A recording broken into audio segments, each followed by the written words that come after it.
Hello everyone, welcome to my channel. साथियों, बांझ उपन्यास के अब तक के 2 अंकों में हमने जाना कि बांझ सिरगाली सियाने चाणूर के कहने में आकर अपनी जेठानी के बेटे बिल्लू की बलि दे देती है। बिल्लू की माँ करतारी बेटे के गम को सह नहीं पाती और पागल सी हो जाती है। सिरगाली को उसके पाप की पोल खुलने का डर देकर चाणूर रोज रोज उससे कुकृत्य करने लगता है। उधर वंश चलाने की चाह में सिरगाली का पति कृपाल एक गरीब किसान की 16 वर्ष की सुंदर कन्या प्रमिला से दूसरा विवाह कर लेता है। एक रात चाणूर अपनी मिथ्या तंत्र शक्तियों का रहस्य खुलने के डर से कृपाल की हत्या कर देता है। गांव के कुछ समझदार लोग प्रमिला की शादी सिद्धार्थ से करा देते हैं। आइए इस एपिसोड में जानते हैं सिद्धार्थ ने किस प्रकार संघर्ष करके गांव में एक विद्यालय की स्थापना की। अगले ही दिन इन 5 युवकों ने घर घर द्वार द्वार जाकर व्यक्ति व्यक्ति से मिलकर शिक्षा के लाभ बतलाए। वर्तमान तीसरी पीढ़ी और आने वाली संततियों के लिए इसकी अनिवार्यता को समझाया। शिक्षा के प्रति चेतना का प्रसार करने के लिए उन्होंने दिन रात एक कर दिया, परंतु उनका अथक प्रयास कदाचित निष्फल नहीं गया। सब तो नहीं, पर अधिकांश ग्रामवासी विचारों से सहमत थे। यहाँ तक कि कुछ ने तो अपना पूर्ण सहयोग देने का वचन देकर इस शुभ कार्य में उनका उत्साह तक बढ़ाया। ग्राम्य सज्जनों और ग्राम सभासदों की सम्मिलित इच्छा पर ग्राम प्रधान ने मंदिर के नाम पर छूटी एकड़ भर भूमि को विद्यालय के नाम कर दिया। जागृति की लहर आशा अनुरूप फैलती दृष्टिगत हो रही थी। प्रमाण स्वरूप यत्र तत्र बैठी निरक्षरों की टोलियों में साक्षरता पर चर्चा होने लगी थी, किंतु केवल चर्चा भर से काम चलने वाला नहीं था। विद्यालय की स्थापना के लिए चाहिए था आवश्यक धन और सौजन्य। अतः धन एकत्र करने के लिए खुले मैदान में एक ऐसा प्रहसन खेलने की योजना बनाई गई जो हास परिहास के माध्यम से शिक्षा की महिमा को तो स्पष्ट कर ही दे, साथ ही लोगों को चंदा देने के लिए भी उत्साहित कर सके। पहले दिन प्रहसन के विज्ञापनार्थ गांव भर में ढिंढोरा पिटवाया गया। सूचना अनुसार दूसरे दिन साय को ग्रामवासियों की एक भीड़ मैदान में एकत्रित हो गई। बड़े बूढ़े पुरुषों की उपस्थिति के कारण स्त्रियों ने इस प्रकार घूंघट कर रखे थे कि केवल आंख भर दिखती थी। बालवृंद इधर से उधर भाग दौड़कर अपना हर्षोल्लास प्रदर्शित कर रहे थे। उच्च स्वर में सबको शांत करते हुए जगन्नाथ ने मंच के नाम पर मिट्टी में एक बड़ी वृत्ताकार रेखा खींच दी और निर्देश दिया, सभी दर्शकगण इससे बाहर रहकर दृश्यावलोकन करेंगे। ठीक रेखा सीमा पर बच्चे पालथी मारकर बैठ गए और उनके पीछे स्त्री पुरुष बैठे या खड़े हो गए।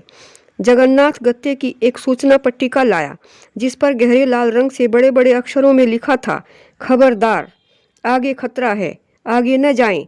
पट्टिका को गोलाकार मंच के मध्य गाड़ दिया गया। प्रहसन के प्रारंभ में शरण सिंह एक वृद्ध ग्रामीण वेशभूषा में लाठी के सहारे झुककर चलता हुआ मंच पर आता है। मुख पर सफ़ेद दाढ़ी मूछ और सिर पर बड़ी सी पगड़ी। वह ध्यानपूर्वक सूचना पट्टिका को देखकर स्वागत कहता है, पता नहीं क्या लिख कर लगा दिया यहाँ, और आगे बढ़ता चला जाता है। तभी पुलिस गार्ड की खाकी वर्दी में भूदेव एक बेत लिए दौड़ता आता है। डपट कर कहता है, अरे कौन जा रहा है यह गंवार? ठहर जा, वहीं ठहर जा, वापस आ, दिखता नहीं क्या? वृद्ध वेशी शरणु ठहर कर साश्चर्य वापस आता है। आवाज को बुढ़ी पोपली करके पूछता है, क्या बात है हवलदार साहिब? पगडंडी क्या तुम्हारे बाप की है या तुमने मोल ले ली है जो रोक रहे हो? पुलिस गार्ड, लगता है दीदे बिल्कुल फूटे हुए हैं बुढ़ऊ। वृद्ध ग्रामीण, ए होश में बात करो, हम दिखते जरूर बूढ़े हैं, पर तुम जैसे जवान को अब भी धूल चटा सकते हैं।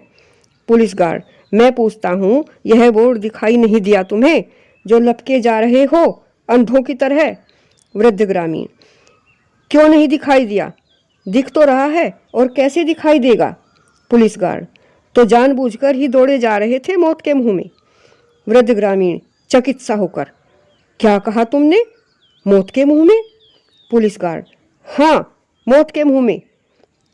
कोई दृश्य दिखाने का अभिनय करते हुए, उधर देखो, उस पहाड़ी पर रास्ता बनाया जा रहा है वहाँ। वृद्ध ग्रामीण, तो क्या मजदूरी करूं रास्ता बनवाने के लिए? उसके इस विपरीत वाद पर दर्शकों में हंसी उत्पन्न हुई। पुलिस गार्ड, नहीं बाबा नहीं, मैं समझा रहा था पहाड़ी पर रास्ता बनाने के लिए जगह काटनी होती है न, बस उसी जगह को काटने के लिए कहीं कहीं बम लगाए गए हैं। वृद्ध ग्रामीण चौंक कर, बम? पुलिस गार्ड, हाँ बम, देखते जाओ अभी कुछ देर में फटने वाले हैं। जगन्नाथ के संकेत पर किशन सूचना पट के पीछे आकर बैठ जाता है। बम की ध्वनि करने के लिए एक पटाखा छोड़ता है। धड़ाम की ध्वनि होती है और वृद्ध ग्रामीण भयभीत होकर चिल्लाता है तथा धरती पर गिर जाता है। पुलिस गार्ड उसे उठाने के लिए झुकता है, परंतु वृद्ध उसकी जंघाओं पर एक लाठी मारता है। पुलिस गार्ड थका सा रह जाता है और उपस्थित जनसमूह जोर जोर से हंस पड़ता है। वृद्ध ग्रामीण उठकर मारने को लाठी हिलाता हुआ, क्यों बे, पुलिस की औलाद, पहले क्यों नहीं बताया कि बम फटने वाला है इधर?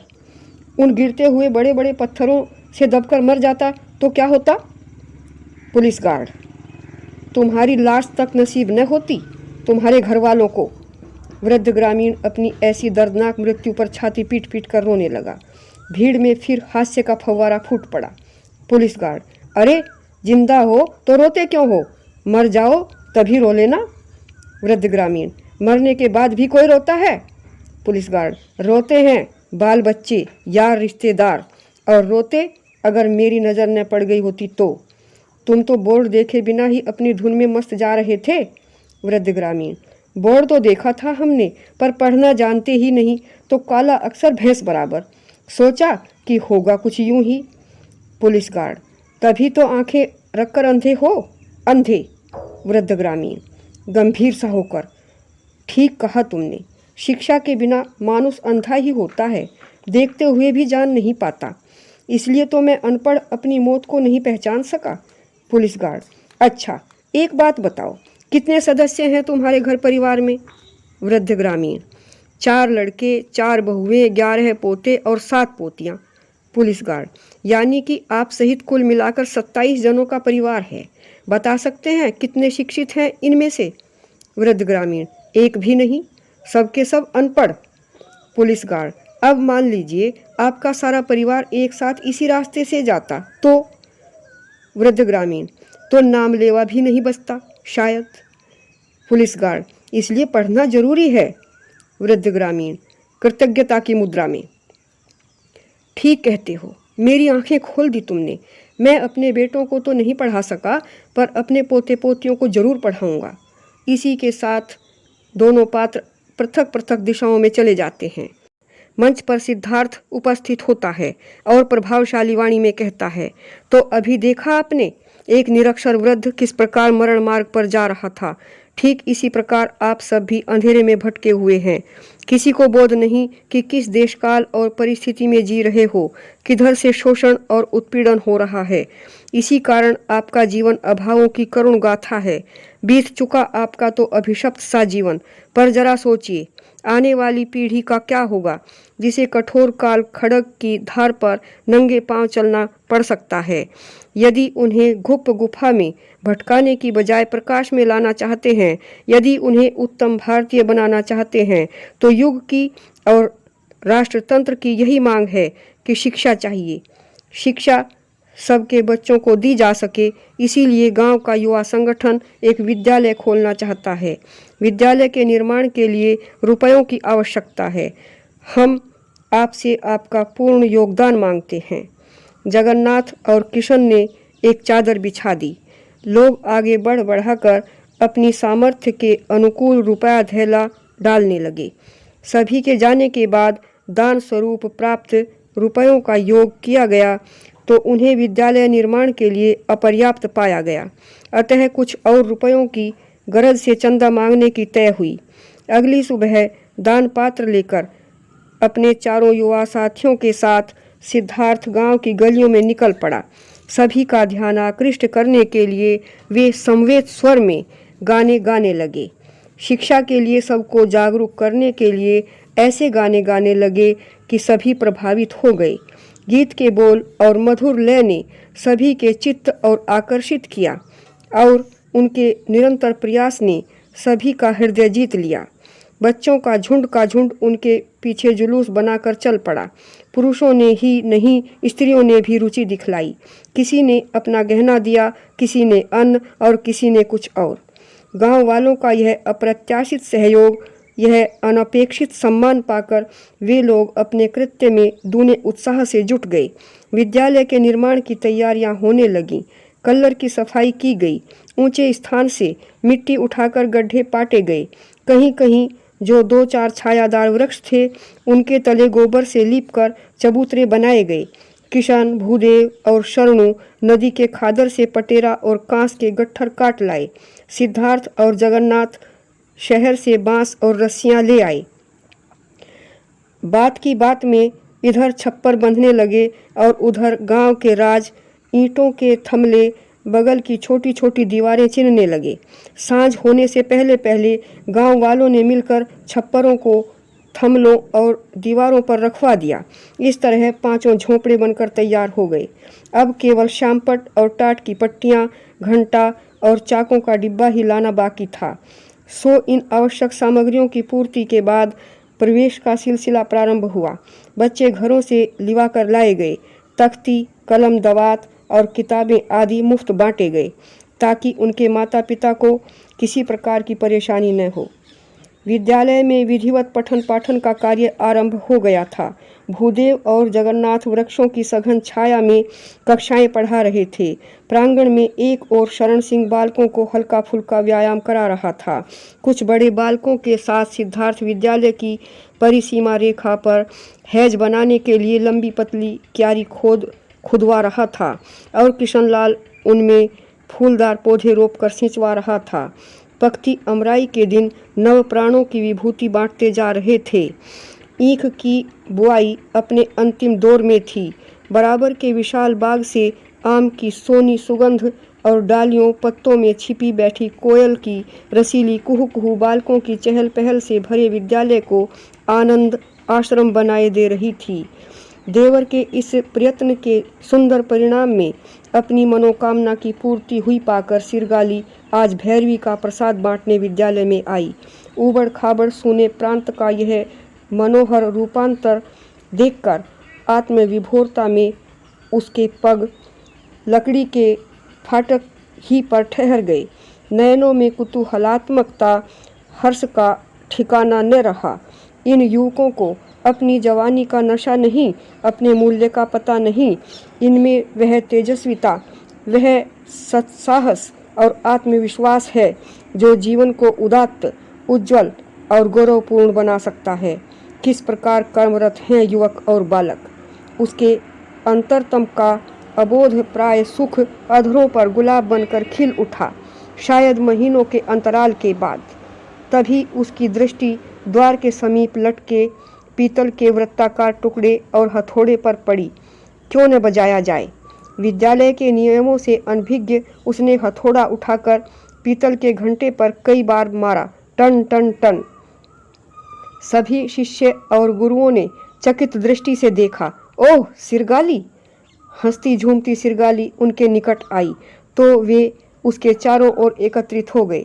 सिद्धार्थ सम्मुख आकर बोला, शायद तुम्हें मालूम नहीं भाभी, घंटा बजाने का मतलब होता है छुट्टी।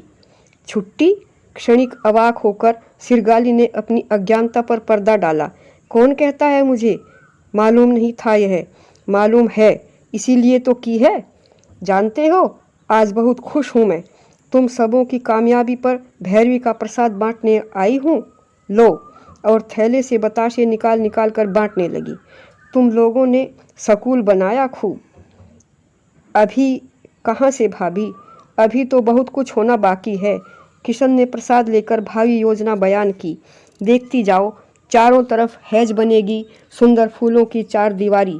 वह उधर आम के उस बाग की तरफ वाले कोने में बच्चों के खेलने के लिए झूले, चक्री आदि लगेंगे और उस सड़क की तरफ वाले कोने में घास का हरा भरा लान बनेगा और यहाँ जहाँ आप खड़ी हो बनेगा प्रधानाचार्य सिद्धार्थ भैया का ऑफिस। बच्चों को बताशे बांटती हुई सिरगाली बीच में ही बोली, और पानी पीने के लिए नल नहीं लगवाओगे? क्यों नहीं लगवाएंगे? उपयुक्त स्थान की तलाश में इधर उधर देखने लगा किशन, लेकिन कहाँ लगवाया जाए नल।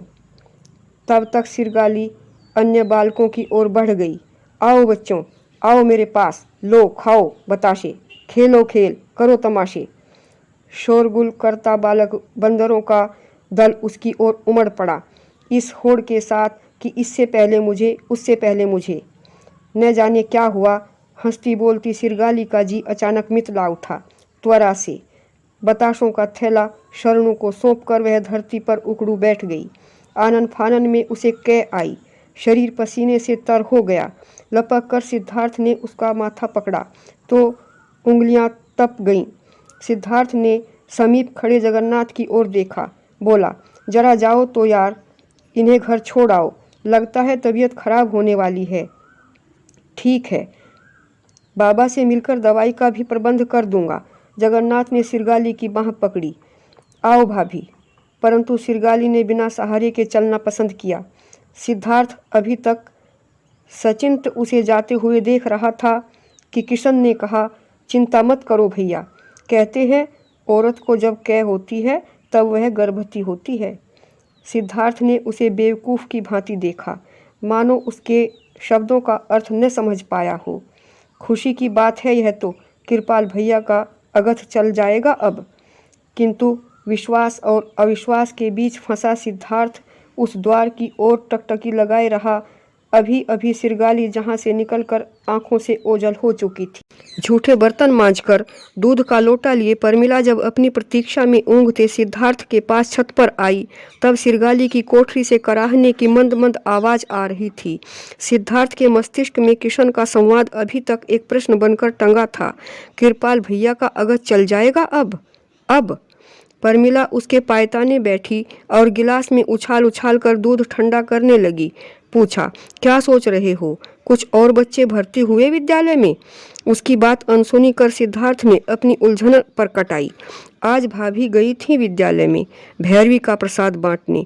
अचानक वहाँ उन्हें कै लगी, शायद अभी तक तबीयत खराब। हाँ, बता रही थी। अधरों ही अधरों मुस्कराई परमिला। पर यह लक्षण कोई बीमारी के थोड़े ही हैं। कैसे नहीं है, अभी तो उनकी कोठरी से आवाज़ आ रही है कराहने की। यह कराहट तो दर्द की है, दर्द जो माँ बनने वाली औरत को होता है। पता नहीं महीना लग गया उन्हें। तुमने पहले जिक्र ही कब किया? उसके कतराते नेत्रों में झांकने का यत्न किया सिद्धार्थ ने।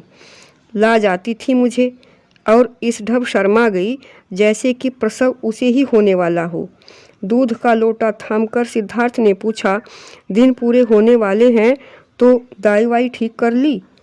मैं तो किसी को जानती नहीं यहाँ, तो झुम्मन की दादी वादी से ही पूछ लो न।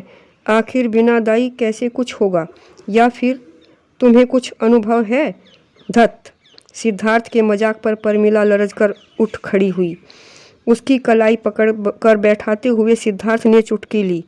नहीं है तो इसमें शर्माने की बात क्या है? भगवान ने चाहा तो अगले साल तक तुम्हें भी। छोड़ो न ऐसी बातें।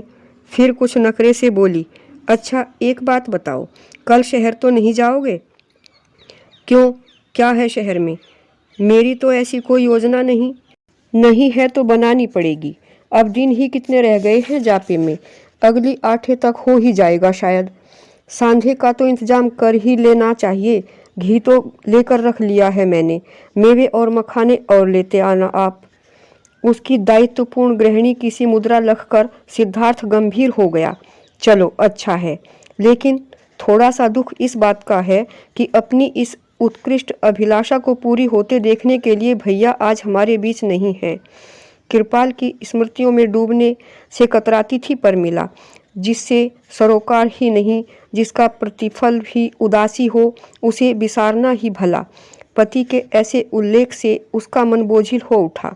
प्रसंग बदलने का प्रयास किया उसने। बोली, समय के साथ सब कुछ होता है। सुनो, मेरे सवाल का जवाब नहीं दिया आपने। उसे खाली लोटा देते हुए सिद्धार्थ ने कहा, तो फिर ठीक है, कल चला जाऊंगा शहर।